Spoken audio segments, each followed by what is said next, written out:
So anyway, the second talk of the mini symposium is to be given by Zdeněk Strakoš from Charles University. I think Zdeněk needs no introduction. He's had a very long career with lots of very important contributions, both papers and books, things that in my formative days I read and learned so much from. And I'm so delighted to hear him talk about on the 70th anniversary of the conjugate gradient method, a bit about the history of conjugate gradients and related things. So Zdeněk, let me let you have the floor.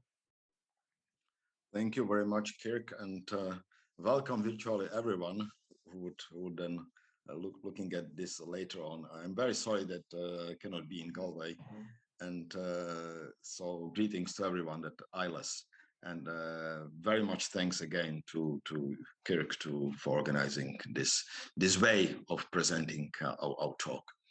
So when I was asked by Kirk and Jörg to talk about the history, I thought it's a good opportunity, the 70 years of publishing the papers, several papers that gave birth to conjugate gradients. It's a good opportunity to look at both the history and the present and kind of like compare, maybe be a little bit critical on the way we deal with this heritage of this original, very, very influential and insightful works. So I have been blessed really with the opportunity to learn from many people that I some of them I was able to meet, and some of them I haven't. So I really am more and more thankful, in particular to those whom I have never had a chance to see due to, say, time reason or the other reason. And one of those is definitely Cornelius Lanczos, and I would like to start with his say as a motto, and it's also related to Ireland because this is a speech that was given at the meeting of the Irish mathematicians in Dublin in 1966, and then it was written as a beautiful essay, Why Mathematics? So the naive optimist who believes in progress and is convinced that today it's better than yesterday, and in 10 years' time the world will be infinitely better off than today, will come to the conclusion that mathematics, and more generally all the exact sciences, started only about 20 years ago, while all the predecessors must have walked in a kind of limbo of half-digested and improperly conceived ideas. I like that very much because I was this when I was even younger. So I had this feeling, oh yeah, that's the world just reading the latest things because all the others are just, old. So I really confess my sins in that sense, because I think it was a totally foolish thinking. So let me to recall a couple of papers that I will mention during my talk briefly. Two papers by Lanczos from the same time, essentially, 52. One is solution of system of linear equations by minimized iterations, and the other one is about using Chebyshev polynomials in that context. And both of them, the second one is really not well known. I think it's only very few references in comparison to its importance, but it's definitely very, very important work. Then, of course, I'm going to mention this original paper by Hestenes and Stiefel from 52, who formulated conjugate gradient algorithm as we use it today. And also, just I will touch without any details the work of Thomas Jan Stieltjes. I think we have today speakers who are much more competent to talk about continued fractions. But I'll just mention the Stieltjes in relation to the CG because it is worth. And then I will talk again very briefly about two works that deal with the infinite dimensional setting, and the other works by Karush and Hayes, and published very closely, very shortly after the original papers from 52. So the Karush paper is also 52 and Hayes 54. And so while mentioning this work, so I will briefly recall what are the important points over there in comparing to how we can see the picture on conjugate gradients in the standard, say, publications and textbooks. So I'll just start with, I will not use many formulas here, but it's worth to just mention how this infinite and finite is connected. And here, so I will assume kind of a little bit like that behind we have something like the PDE context or something that we do have an infinite dimensional problem. It's not always the case, but in many cases it is. So we might have some infinite dimensional operator, then we discretize, and the right-hand side, of course, an operator equation in a Hilbert space, infinite dimensional. Then we discretize, and then we take the basis of the discretization space, and using the coordinates in the basis, we'll just get the algebraic problem, and which is finite dimensional and linear. And so let me to quote one paper that I'll quote again a little bit later, is a work of Hiptmeyer about operator preconditioning. And this is a very nice point here. It's a short paper about, I don't know, 6 pages or something, but very insightful, very to the point. So there's a continuous operator equation posed in infinite dimensional spaces that underlines the linear system of equations. Awareness of this connection is key to devising efficient solution strategies for the linear systems. And again, I have to say, when I started to say as a student, I thought, well, just work in the algebra, just give me the linear algebraic system, and this other things is just for the other people. I think it was completely wrong thinking, and it's good to think always in infinite dimension and try to link our problem that we wish to compute in our computer is, of course, always finite dimension. And now it's worth perhaps to recall very briefly what are the Krylov subspace methods. And so I would like to point out one thing that I consider essential. Krylov subspace methods, what is the main idea? The main idea is a polynomial approximation. And you can see it in all these papers that I'm going to mention. And polynomial approximation of what? Of G inverse with respect to F. Not of G inverse, but G inverse with respect to F. This is the starting point. If we try to approximate by the polynomial, the only thing what we can have, because otherwise we'll have to involve inversion, which is impossible. So then we'll immediately get to Krylov subspaces. So it's clear that this is a very general principle. It's not something that it was being just discovered or created. It is something which is just inherently there. If we start with this point, we'll end up with Krylov subspaces and Krylov subspace methods. So here, this idea of polynomial approximation, a little bit different context, started with Krylov, of course. The name is taken from, and then Gantmacher, and here we have Hestenes and Stiefel and Lanczos, and here we have this infinite dimensional paper with addition of Vorobiev, which I'm not going to talk about, whom I'm not going to talk about today. And the conjugate gradient algorithm, as we know it in the textbook, this is I think standard form, but the standard form that appeared already in Hestenes and Stiefel paper. So it's very interesting that then people try to think which form would be better computationally, stability, etc. It turns out that that was really this original form proposed by Hestenes and Stiefel. So this is well known. I don't need to comment on that, but it's worth to think how it works algorithmically. So we just update the iterations, and the decisive point here is the choice of this scalar alpha. And the scalar alpha is chosen in such a way that we do line search. We minimize the energy norm along the line. That means that with every iteration, we do one-dimensional line minimization. And the main point in CG, why it is so fantastically efficient and mathematically elegant, is that if we apply Galerkin orthogonality, that means if we take the search directions A orthogonal to each other, or the residuals orthogonal to each other, then we will get from one-dimensional line searches, one-dimensional line minimization, the global minimization over the whole shifted space. And this minimization is, of course, terribly nonlinear, with respect both of the operator, the matrix, and the right-hand side. And so then when we talk about this algorithmic thing and how it is presented. So it's interesting to go back to an expression of Lanczos about this, and this is an expression from the letter he wrote to Einstein when he then worked for the bank and he made living as a computational, say, engineer would say. So he wrote, the reason why I'm so strongly drawn to this approximation mathematics problems is the fact that a very economical solution is possible only when it is very adequate.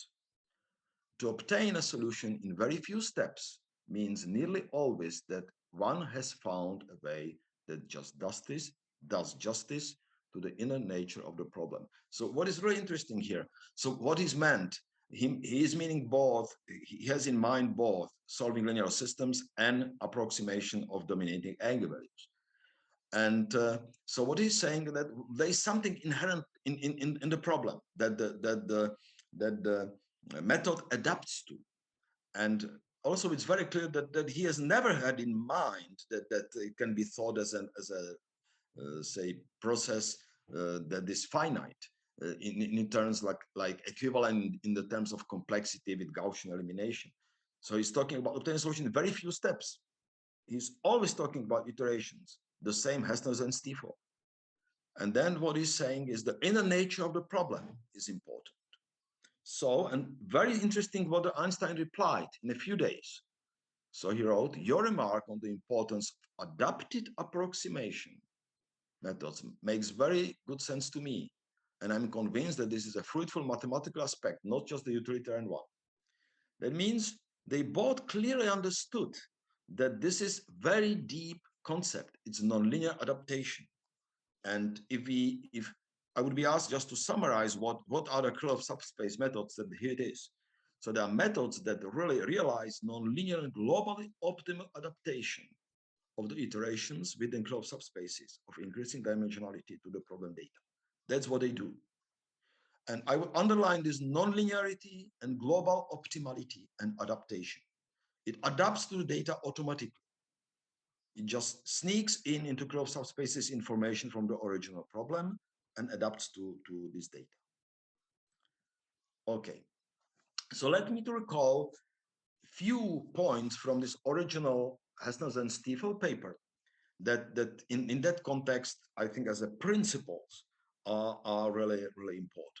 Okay, so in the abstract we can read an iterative algorithm is given. So again, we see iterative algorithm. You know, there were disputes of many years, maybe a couple of decades, whether we should consider this method as iterative and direct.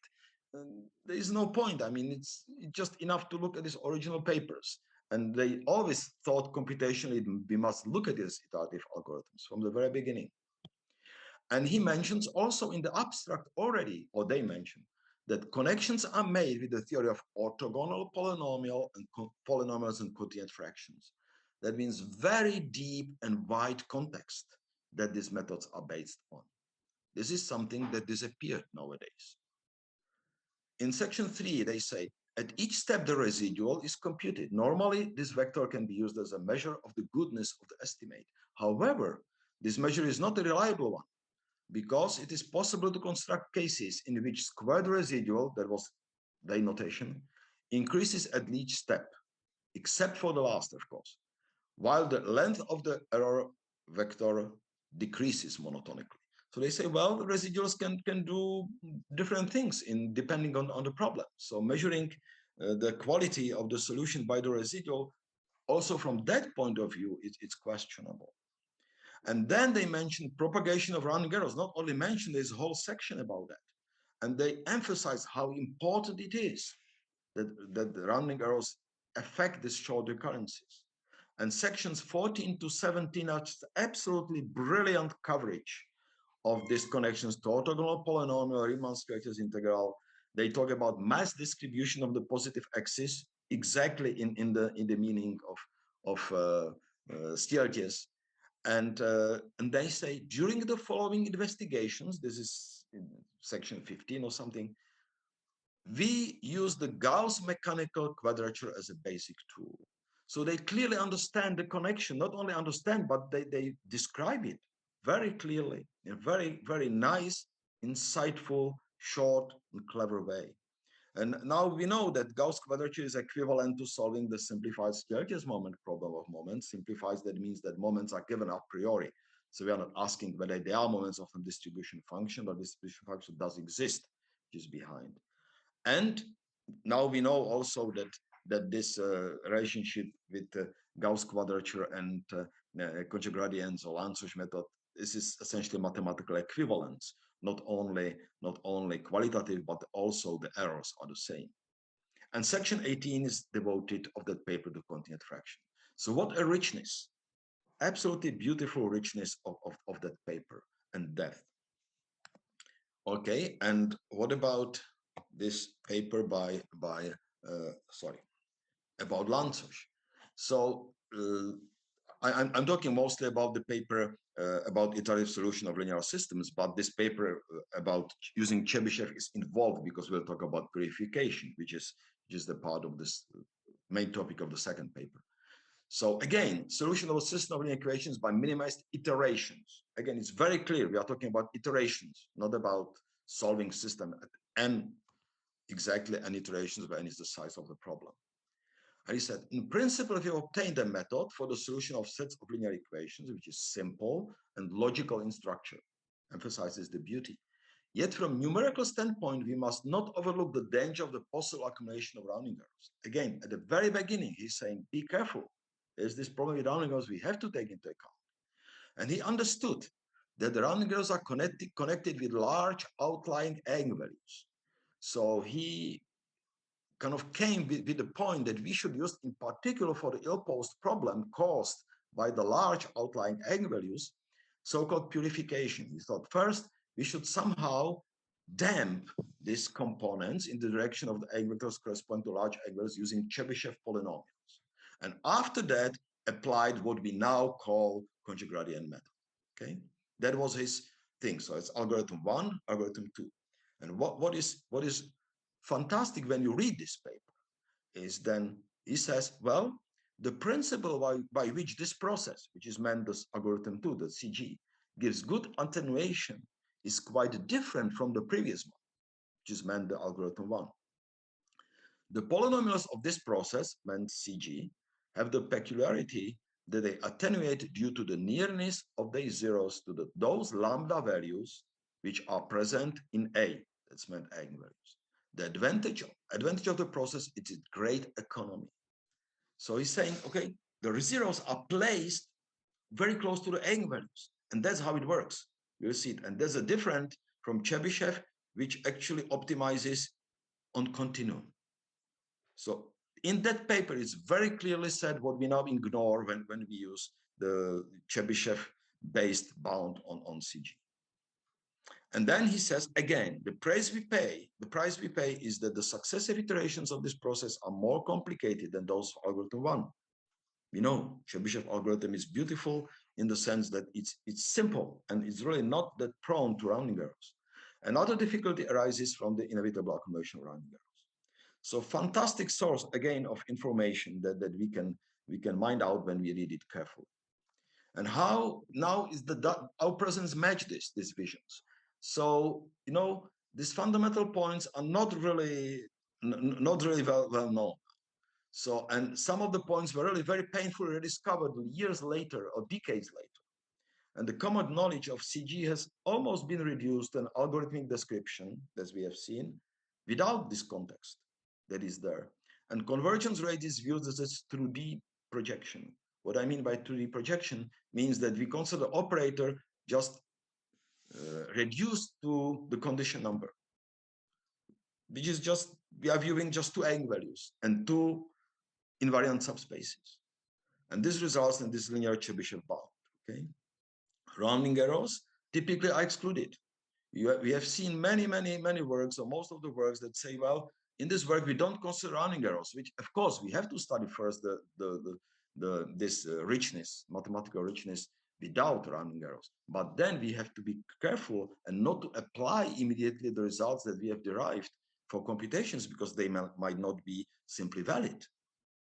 If we derive some formulas, these formulas might be invalid in finite position arithmetic. I'll give an example, and this is this attenuation that what the Lanczos meant. So I will explain here on the case of the so-called shifted Chebyshev polynomial. So let's assume that you have a spectrum here from lambda 1 to lambda n. N is the size, capital N is the size of the problem here. And then we apply so-called shifted Chebyshev polynomial. That means if you apply Chebyshev polynomial between lambda 1 and lambda n, because Chebyshev polynomial kind of uniformly minimizes on the continuum, so that will not be very efficient. So in such cases, when we have large outlier to the right, so we do so-called composite polynomial, we sacrifice one dimensionality, use the Chebyshev only between lambda 1 and lambda n, and use an explicit multiplication by the polynomial as a root in lambda n. So here's such a polynomial, okay? And that's how this shifted Chebyshev attenuates. This is killed off, and then the rest of the Chebyshev just almost about the same on that part, okay? Now, how it is with the CG? It is very different, and that's what Lanczos said, right? So the norm of the error is essentially defined by the weighted sum of squares of the values of this CG polynomial at the individual eigenvalues. So for the outlier, it pushes its root close to that, because it must, because the gradient is very large here, typically. But for the others, it doesn't work uniformly. It just tries to work, minimizes this individual values at the discrete points, not in the continuum. And this, of course, makes a completely different set of orthogonal polynomials. And this is this basic difference. How it is with Karush and Hayes with the superlinear convergence. So they proved in these early papers that you have an operator which is just perturbation identity plus compact perturbation, then we have superlinear convergence. Superlinear here means that in the infinite dimension, we know that the CG for such a problem is accelerating, and it's also asymptotically faster than any geometric progression. So that tells us also that finite dimensional, if CG would be efficient, that means if we should use it instead of Chebyshev, for example, or classical iterative linear methods, then we should require that this method accelerates. Good. Just the richness of these papers can be seen. This is from a book with Jörg Liesen, just phrases that you can find in these papers by Hestenes and Stiefel and Lanczos. You can see it's how large part of mathematics is somehow involved. There are just phrases that you can find in these papers and parts of mathematics that they belong to. Okay. And again, during many years, many authors gave a warning that we should be careful and not just oversimplify things. So there's one warning by Hittmeyer in the same paper about operator preconditioning, that he said, well, in operator preconditioning, we look at the, say, simple recipe that we would like to have an equivalence of the operators, and in that sense have mesh independence of the preconditioner. But mesh independence doesn't mean that the preconditioner is efficient. That's what he's saying, and he's documented that very clearly in this short paper. Or even earlier, the paper of Faberman, Teufel, Pater talk about the same thing, that the issue is that if we talk about conditioning, preconditioning, etc., then we must be cautious, because simply relying on this 2D description can be very far from our goal. And I like very much what they wrote at the end, that there is no flaw in the analysis. The results are correct. The flaw is in the conclusions that they are drawn from the analysis, okay? And in particular, methods with a similar asymptotic work estimates may behave differently in practice, which is very important for finite Gaussian computations. And not only a finite dimensional, finite Gaussian, of course, too. And now, so let's give just the two little examples. So how this state-of-the-art opinion, is related to this foundation. So this is an example that of the referee report, said that only few new items presented here have to do with analysis involving floating point operations, and then is a killing sentence. They are likely to bear very little interest to the audience of, I'm not going to say which journal it is. It simply completely contradicts to the foundations, where these people from the very beginning said, well, be cautious. Rounding errors are essentially important. Then the second part is about what what is the iterative methods? The main advantage of iterative methods over direct methods does not primarily lie in the fact that the iterations can be stopped early, whatever this means. But the memory mostly and computational requirements are moderate. Hard to say. I mean, what can we say about this? It doesn't make sense. And then it appears obvious to the authors that the A norm is the quantity to measure, and then the referee report argues about the residual in the context of nonlinear optimization. But this is completely different context that we solve by local linearizations.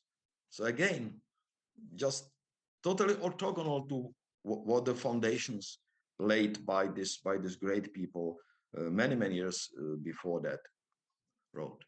But things can be even worse. So there is a quote from one very influential paper that said, soon after the introduction of condition number for error analysis, Hestenes and Stiefel showed that this quantity also played a role in complexity analysis. More precisely, they showed that the number of iterations of the conjugate gradient method needed to ensure that the current approximation to the solution of the linear system attained given accuracy is proportional to the square root of the condition number. This is of course not true. If this is true, then CG would rarely be used because other methods would be computationally much more efficient. And of course, there is nothing like that in this paper by Hestenes and Stiefel. So this is just example of something that I think is widespread in literature. So I just close with going back to Lanczos and Dublin and Ireland and this essay, Why Mathematics? And so then he wrote in the other part of the essay, in a recent comment on the mathematical preparation, an educator wanted to characterize our backwardness by the following statement. It's not astonishing that a person graduating in mathematics today knows hardly more than what Euler knew already at the end of the 18th century. And he says, on its face value, it sounds a convincing argument, yet it misses the point completely. Personally, I would not hesitate not only to graduate with first-class honors, but to give the PhD and with summa cum laude without asking any further questions to anybody who knew only 1/4 of what Euler did.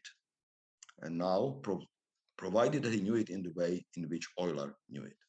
And that's what I feel when I kind of read these papers of old. I mean, they are not only beautifully written, but there is absolutely incredible insight in them that we not always see in what we do nowadays. So there are some literature that you can find some comments on the history that we touched also in this paper, but also some other. And most of all, thank you again to very much for giving me this opportunity, and I appreciate anyone who will just look at it later on. And I would appreciate any possible comments sent to me later or whatever. So thank you again. Thank you. Thank you. Thank you so much. So any questions from our small audience here? No, I just have a comment. I remember, but I don't know where I saw it. There was an interview of Lanczos in a journal, and he was asked what are the two things he prefer among the results he obtained. I don't remember what was one of them, but the second one was his method for linear equations. Yes, it's a remarkable interview. I think it's University of Manchester did it a long time ago with him. I remember, I have the book somewhere. Yeah, I have too many books. I think is that the one Nick Hyam has posted yes, somewhere? That's right. That's right. Yes. He speaks very highly of Dublin, in fact, because yes, of all the places he was, he found it to be the most amenable. Yes. I have a two-part question. So do you feel, I mean, I know you can't really answer this because we're talking about other people and their inner thinking, but do you feel that to some extent that we've gotten away from these original papers and more generally away from that kind of like having that knowledge, that level of knowledge, is connected to the fact that there's been this explosion of speciality or specialization, Yes. I mean. And if that's the case, it sounds like you believe that. And then how do we remedy that? Because if it's a problem, there has to be a fundamental a change in how we approach all of this in the light of the fact that the specialization has increased so much. That's also a side effect of the way that we compute that quickly, that we have different tools than they had. But yes, I think that, you know, they were much more thorough in thinking. We are too fast. We are too fast in writing. We are too fast in reading. We simply don't read.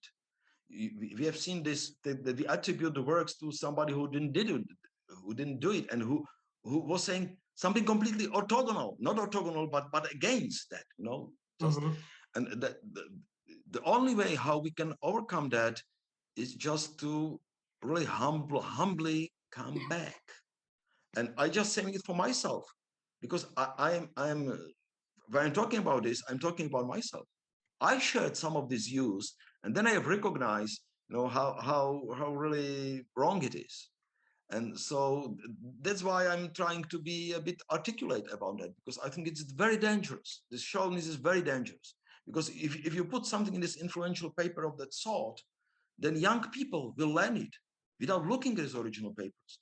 And I myself thought that it's not worth to reading that. It's difficult. The language is a little bit difficult. You know, the whole mechanism, how they write is now difficult for us, etc. So I don't bother. Then I would get older, so I have found how full I am.